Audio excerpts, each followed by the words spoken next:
जय हिंद साथियों, स्वागत है आप सभी का आपके अपने YouTube channel study with P K sir में। आइए दोस्तों, देखिए आज हम लोग पढ़ने वाले हैं मैथमेटिक्स और उसमें भी हम लोग पढ़ने वाले हैं ट्रिग्नोमेट्री जिसको हम लोग हिंदी में बोलते हैं त्रिकोणमिति। देखिए दोस्तों, जो ट्रिग्नोमेट्री टॉपिक है ये हमारा किसी भी एग्जाम पॉइंट ऑफ व्यू से काफ़ी इंपॉर्टेंट होता है, क्योंकि किसी भी एग्जाम में आपके ट्रिग्नोमेट्री क्वेश्चन देखने को मिलता है। अगर आप बोर्ड एग्जाम की प्रिपरेशन कर रहे हैं तो भी आपके लिए अच्छा टॉपिक होगा, और अगर आप वनडे एग्जाम की प्रिपरेशन कर रहे हैं तो उसके लिए भी ये टॉपिक आपके लिए बहुत ही इंपॉर्टेंट होने वाला है। ओके, तो चलिए आइए स्टार्ट करते हैं। देखिए, जो हमारा ट्रिग्नोमेट्री होता है, ट्रिग्नोमेट्री में पहले आपको जो टेबल होता है, ट्रिग्नोमेट्री का टेबल आपको अच्छे से लर्न होना चाहिए।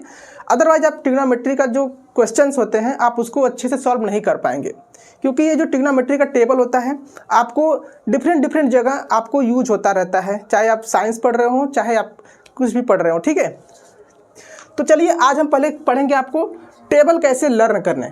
ठीक है, टेबल कैसे लर्न करें ये हम आपको सिखाने वाले हैं। चलिए देखिए, जो हमारा ट्रिग्नोमेट्रिकल रेशियो होता है वो 6 होते हैं। ट्रिग्नोमेट्रिकल रेशियो कितना होता है? 6 होते हैं। उसको हम लोग बोलते हैं साइन, कॉस, टैन, कोसेक, सेक, कॉट।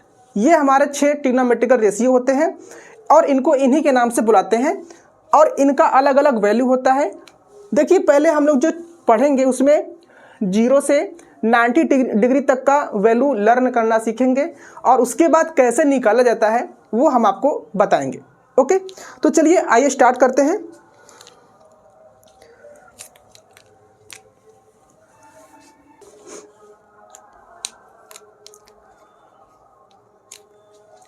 देखिए दोस्तों, ये हमारा साइन, कॉस, टेन, कॉट, सेक और कोसेक, और ये रहा हमारा उनका एंगल का वैल्यू 0, 30, 45, 60 और 90 डिग्री। इसको हम लोग क्या करेंगे, केवल एक को मैं आपको बताऊंगा कि ये आपको एक तरह से रटना है या फिर आप बोल सकते हैं कि इसको याद करना है, और उसका मैं फिर सबका निकालते कैसे हम वो आपको बताने वाले हैं।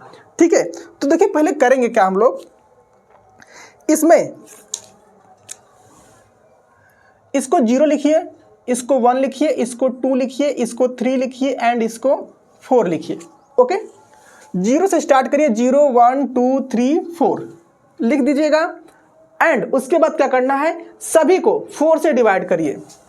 Divide by 4, divide by 4, divide by 4, divide by 4 and divide by 4 हो गया।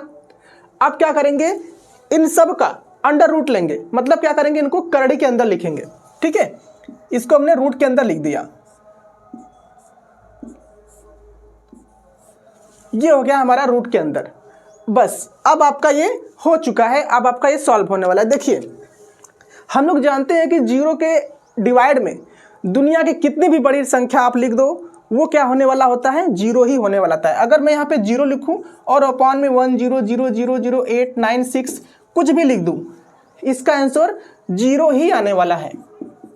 तो सिमिलरली यहाँ पर भी आप देख सकते हैं 0 के अपॉन में 4 है, और इसका मतलब क्या होगा, ये रूट में 0 आएगा। अंडर रूट 0 की वैल्यू 0 ही होती है। तो इस प्रकार हम लोग बोल सकते हैं कि जो साइन 0 है, साइन 0 की वैल्यू कितनी होगी, 0 ही होगी। ओके, तो साइन 0 की वैल्यू क्या हो गई, 0। अब ऐसे ही देखिए 1/4, देखिए अंडर रूट 1 ऊपर जो लिखा है ये 1 का वैल्यू 1 ही होता है, और अंडर रूट 4 को हम लोग 2 × 2 लिख सकते हैं। अंडर रूट 4 को 2 × 2 लिख सकते हैं। और हम लोग जानते हैं कि करड़ी के अंदर, अंडर रूट के अंदर अगर कोई भी संख्या 2 बार लिखी है तो वो 1 बार क्या होता है, बाहर आ जाता है। मतलब हम लोग इसको क्या लिख सकते हैं, 2, और ये ऊपर अंडर रूट 1 का वैल्यू 1 हो जाएगा। तो इसका वैल्यू क्या मिल जाएगा हमको, 1/2। ओके, 1/2 मिल गया।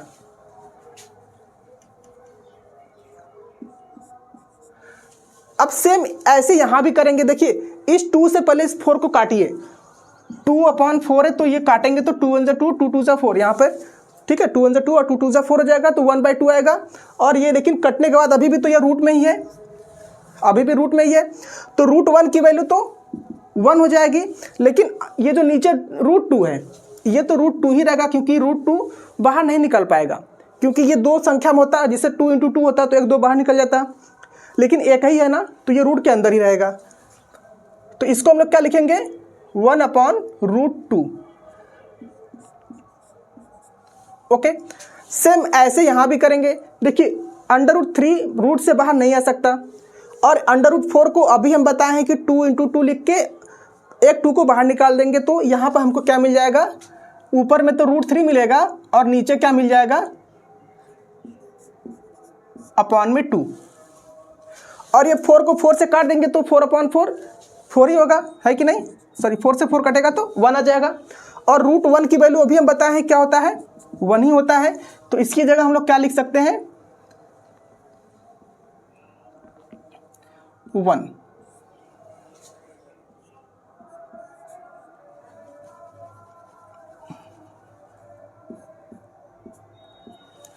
तो देखिए इस तरह से आपका साइन का वैल्यू निकल गया है। साइन 0 का 0, साइन 0 डिग्री का 0 वैल्यू होता है, साइन 30 का 1/2, साइन 45 का 1/√2, साइन 60 का √3/2 और साइन 90 डिग्री का 1 आ जाएगा। ठीक है, अब क्या करेंगे, अब cos 0 का वैल्यू निकालना है तो क्या करेंगे, देखिए cos 0 की वैल्यू को लिखने के लिए आप क्या करिए, केवल यहां से शुरुआत करिए, उल्टा लिख दीजिए इसको। जैसे ये 0 से 1 तक गया है ना, इसको 1 से लिख करके उल्टा लिख दीजिए पूरा।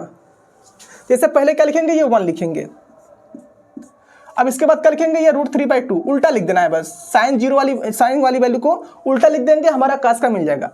अब ये इसके बाद किसका नंबर आएगा, 1/√2, तो यहाँ पर हमारा 1/√2 हो गया। अब 1/√2 के बाद क्या आएगा, 1/2, और 1/2 के बाद क्या आएगा, 0। ठीक है, मतलब cos की वैल्यू लिखने के लिए क्या करेंगे, बस साइन वाला का जो 0 से 1 तक लिखे है ना, 1 से 0 तक उल्टा करके लिख देंगे, हमारा cos का वैल्यू निकल जाएगा। ओके, अब बात आती है कि tan का कैसे निकलेगा। देखिए tan के लिए एक फार्मूला होता है, ठीक है, tan का एक फार्मूला होता है। अभी हम बताएंगे भी ये सब फार्मूला आपका कैसे बनता है कैसे नहीं, सब बताएंगे। देखिए tan को हम लोग लिखते हैं, साइन को, जो साइन वाला वैल्यू होता है, अगर हम उसको cos वाली वैल्यू से डिवाइड कर देंगे तो वो हमको tan का वैल्यू दे देता है। तो करेंगे क्या, साइन ऊपर है नीचे cos है, देखो साइन बाई cos है ना, साइन ऊपर cos नीचे, तो साइन बाई cos है। तो क्या करेंगे, ऊपर वाली वैल्यू को नीचे वाली वैल्यू से डिवाइड करेंगे।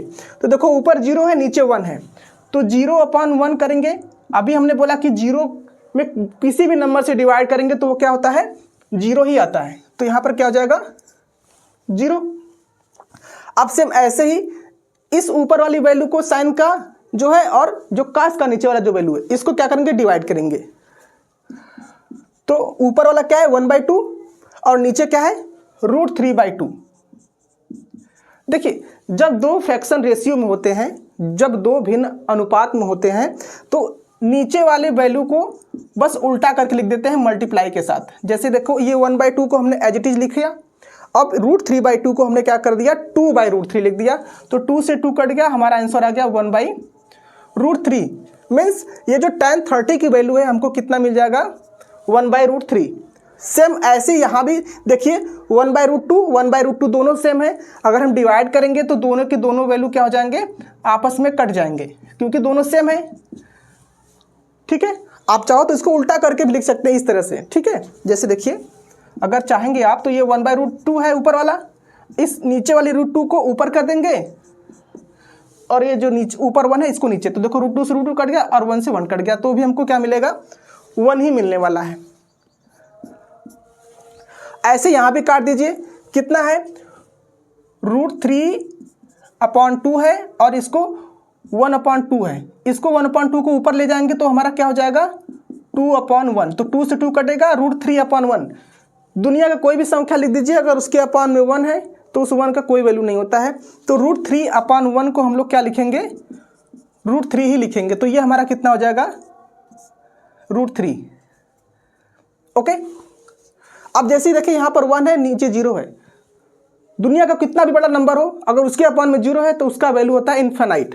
क्या होता है, इन्फिनाइट होता है। इन्फिनाइट का सिंबल कुछ इस तरह से होता है, इसका हिंदी में वैल्यू होता है अपरिभाषित, मतलब जिसको परिभाषित नहीं किया जा सकता, जिसका वैल्यू नहीं निकाला जा सकता, जिसकी कोई सीमा नहीं होती, उसको बोलते हैं इन्फिनाइट। ओके, अब देखिए अब आता है बारी कॉट का। अब कॉट का कैसे निकलेगा, कॉट का भी निकलने का इजी तरीका है।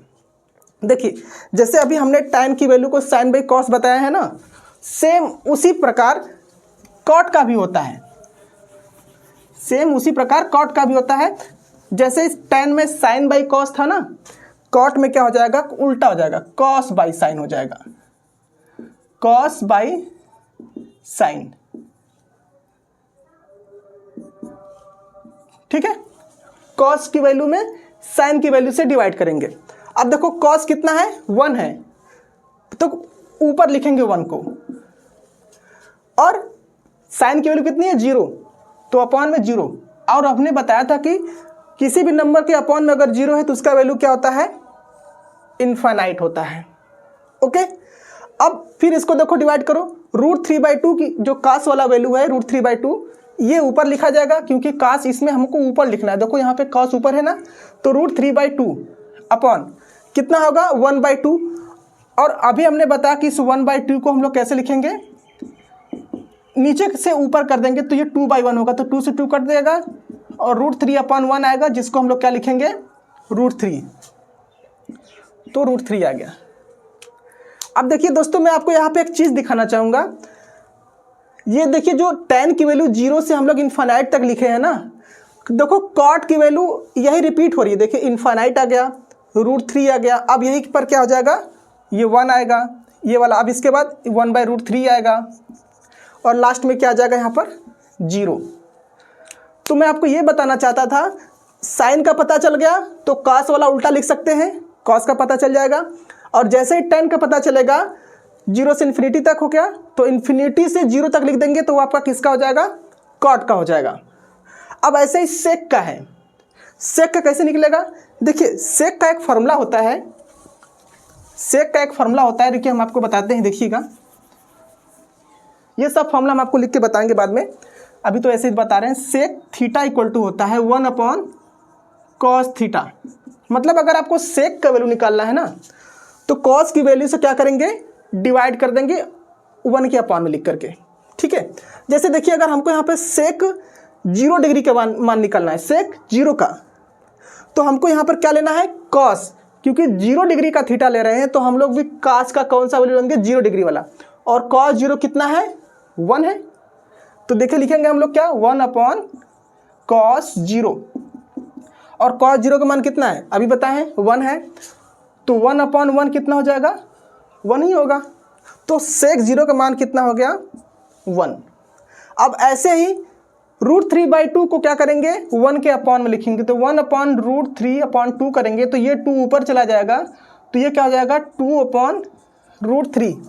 तो √3/2 को क्या लिखेंगे हम लोग, 2/√3। तो आप ये सब ना करके आप केवल ये फार्मूला माइंड में रखिए, सेक थीटा को क्या लिखेंगे, 1/cos थीटा। मतलब हमको सेक का निकालना है तो कॉस की वैल्यू को केवल उल्टा करके लिख देंगे। जैसे ये 1/√2 है तो इसको क्या लिख देंगे, √2। ये 1/2 है तो इसको क्या लिख देंगे, 2। और ये 0 है तो इसको क्या लिखेंगे, 1/0, क्योंकि सबको 1 के अपॉन में लिख रहे हैं। और हमने अभी बताया कि किसी भी संख्या के अपॉन में 0 होता है तो उसका आंसर क्या होता है, इनफाइनाइट। तो यहां पर हमको मिल गया इनफाइनाइट। अब बात आती है कोसेक की। कोसेक का कैसे निकालेंगे, क्या सेक का उल्टा होता है कोसेक, नहीं। सेक की वैल्यू को अगर हम 1 से इनफाइनाइट लिखे हैं तो कोसेक की वैल्यू को इनफाइनाइट से हम क्या लिख सकते हैं कि नहीं, इनफाइनाइट से 1 तक। आइए चेक करते हैं। देखिए कोसेक थीटा जो होता है ना, वो साइन का रिवर्स होता है।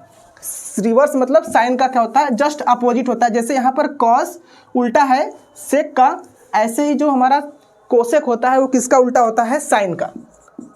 तो जो साइन थीटा होता है दैट इज इक्वल टू 1/कोसेक थीटा होता है। मतलब अगर हमको साइन का निकालना है तो कोसेक की वैल्यू को 1 के अपॉन में रखेंगे, लेकिन हमको निकालना किसका है यहाँ पर, कोसेक का। तो हम लोग लिखेंगे क्या, कोसेक को साइन के पास ले जाएंगे और साइन को कोसेक के पास। तो कोसेक थीटा इक्वल टू हो जाएगा हमारा 1/sin थीटा। मतलब अगर हमको कोसेक का निकालना है तो हम साइन की वैल्यू को क्या करेंगे, 1 के अपॉन में लिखेंगे। जैसे अभी हमने यहाँ सेक का निकालने के लिए कॉस की वैल्यू को 1 के अपॉन में लिखा है, तो चलिए साइन की वैल्यू को 1 के अपॉन में लिखिए, क्योंकि देखिए हमको यहाँ पर 1 अपॉन में साइन आया ना, तो साइन की वैल्यू को उल्टा करके लिखिए। देखिए यहाँ पर 0 है तो यहाँ पर 1/sin 0 मतलब 1/0, और 1/0 का मतलब क्या होता है? इन्फानाइट, क्योंकि 0 नीचे है तो इन्फानाइट ही आंसर आएगा। हो गया। अब देखिए ये क्या है? साइन 30 डिग्री की वैल्यू 1/2 है, तो 1/1/2 करेंगे तो ये 2 ऊपर चला जाएगा, तो क्या मिल जाएगा? 2।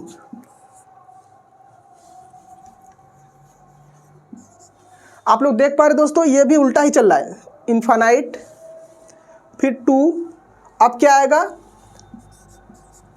√2 आएगा, अब क्या आएगा? 2/√3, और ये लास्ट में क्या आ जाएगा?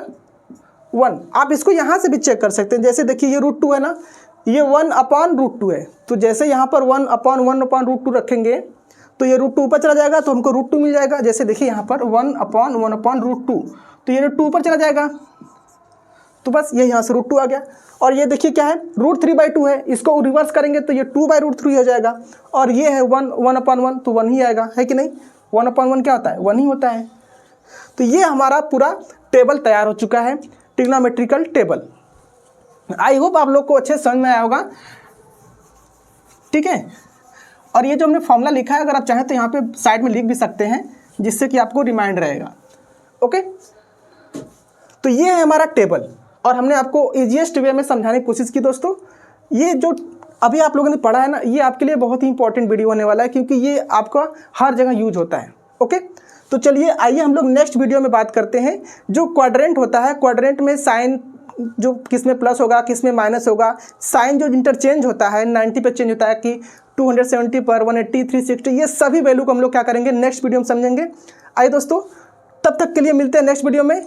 जय हिंद, जय भारत।